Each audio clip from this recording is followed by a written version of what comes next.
আসসালামু আলাইকুম everyone, welcome back to my channel. আজ চলে এসেছি আরও একটি নতুন রেসিপি নিয়ে।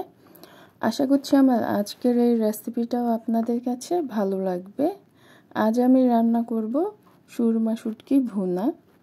চলে যাচ্ছি এখন আমি মূল রেসিপিতে। এখানে আমি নিয়েছি শুটকি, এটা হচ্ছে সুরমা শুটকি। এখান থেকে আমি পরিমাণ মতো শুটকি কেটে নিব, আর মিডিয়াম সাইজ করে আমি শুটকিগুলোকে কেটে নিব। শুটকিগুলো কেটে নিয়েছি, একটি প্যানে নিয়ে নিচ্ছি আমি শুকনা খোলার মধ্যে শুটকিগুলোকে টেলে নিব। মিডিয়াম আঁচে রেখে আমি শুটকিগুলোকে টেলে নিচ্ছি। দেখতেই পাচ্ছেন শুটকিগুলো টালা হয়ে গেছে, খুব সুন্দর একটা কালারও এসেছে। এখন পানি দিয়ে দিচ্ছি।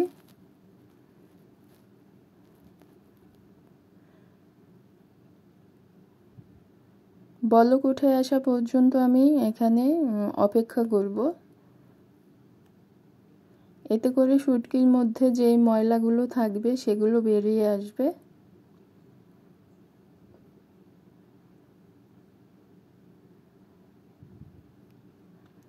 বলক উঠে এসেছে, আমি শুটকিগুলো নামিয়ে রাখবো। এই পানির মধ্যেই 5 মিনিট মতো রেখে দিব, তারপরে ভালোভাবে ধুয়ে নিব।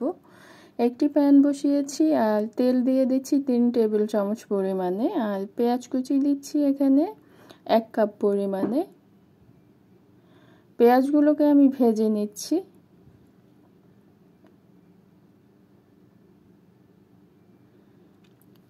পেঁয়াজগুলো ভাজা হয়ে গেছে, এখন দিয়ে দিচ্ছি এখানে আমি আদা রসুন বাটা 1 টেবিল চামচ পরিমাণে। এগুলোকে আমি 2-3 সেকেন্ড ভেজে নিব তেলের মধ্যে।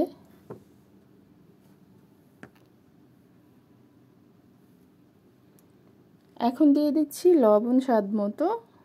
জিরা গুঁড়ো দিয়েছি 1 চা চামচ, ধনিয়া গুঁড়ো 1 চা চামচ, মরিচের গুঁড়ো 1 টেবিল চামচ, হলুদ গুঁড়ো 1 চা চামচ দিয়েছি।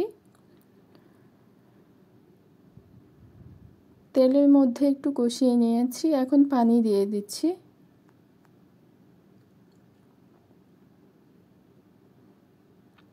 নেড়ে এখন আমি ঢেকে দিব।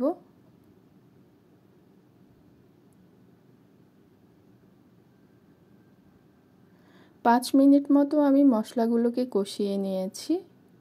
এখন একটু নেড়ে এর মধ্যে আমি শুটকিগুলো দিয়ে দিব। ভালোভাবে আমি শুটকিগুলোকে ধুয়ে নিয়েছি।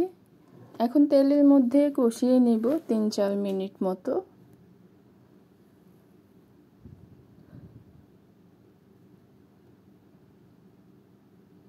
কষিয়ে নিয়েছি, এখন দিচ্ছি টমেটো। এখানে 2টা টমেটো আর কাঁচামরিচ দিয়েছি এখানে 5-6টি। শুটকির তরকারি একটু ঝাল হলে খেতে ভালো লাগে। দিয়ে দিচ্ছি এখন পানি, 2 কাপ পরিমাণে আমি পানি দিয়ে দিব। এখন নেড়ে দিব।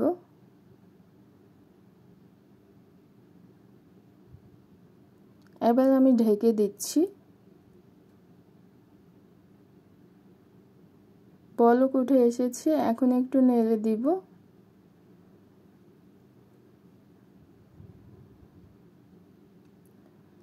নেড়ে আমি ঢেকে দিব 8-10 মিনিটের জন্য। মিডিয়ামে রেখে চুলার আঁচ আমি 10 মিনিট মতো রান্না করে নিয়েছি শুটকিগুলোকে। শুটকিগুলো সেদ্ধ হয়ে গেছে। এখন দিয়েছি ধনিয়া পাতা কুচি।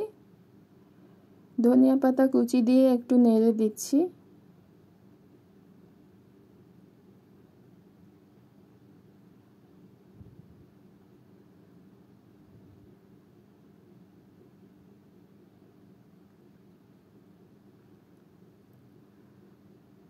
আমার শুটকিগুলো রান্না হয়ে গেছে, দেখতেই পাচ্ছেন তেলও উপরে উঠে এসেছে আর পানিও নেই।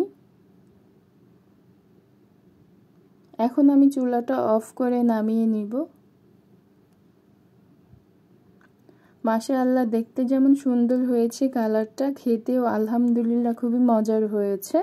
আশা করছি আমার আজকের রেসিপি আপনাদের কাছে ভালো লেগেছে। ভালো লেগে থাকলে প্লিজ একটি লাইক দিয়ে দিবেন, আর যারা এখনও আমার চ্যানেলটাকে সাবস্ক্রাইব করেননি প্লিজ সাবস্ক্রাইব করে দিবেন। আজকের মতো এখানে বিদায় নিচ্ছি। সবাই ভালো থাকবেন, সুস্থ থাকবেন। আল্লাহ হাফেজ।